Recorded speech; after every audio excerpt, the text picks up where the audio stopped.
El Grupo Municipal Socialista va a llevar a pleno del mes de agosto una moción para poner en valor y reactivar el Centro de Iniciativas Empresariales del Concello de Ourense, que puso en marcha a finales del año 2007, después de que su construcción fuera financiada a través de la convocatoria de los fondos urbanos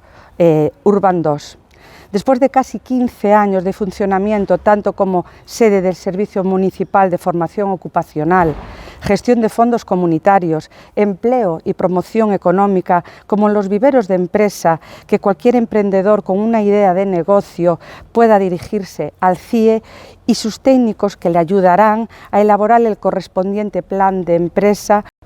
el actual alcalde, el señor Jácome, remitió una providencia de alcaldía a todos los titulares de los viveros de empresa el pasado mes de junio,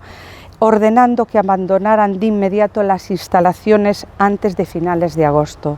El Grupo Municipal Socialista va a llevar esta moción en el mes de agosto porque creemos que es un error por parte del Gobierno la paralización, el desmantelamiento total de nivel de gestión, cuyo personal no puede desenvolver sus funciones en un momento clave para la tramitación,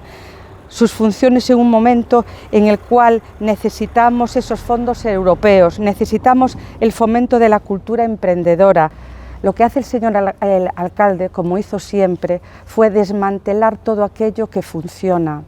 Lo tenemos recientemente en el Centro de Coñecemento da Molinera y con su desmantelamiento también en lo que es el aula CEMIC.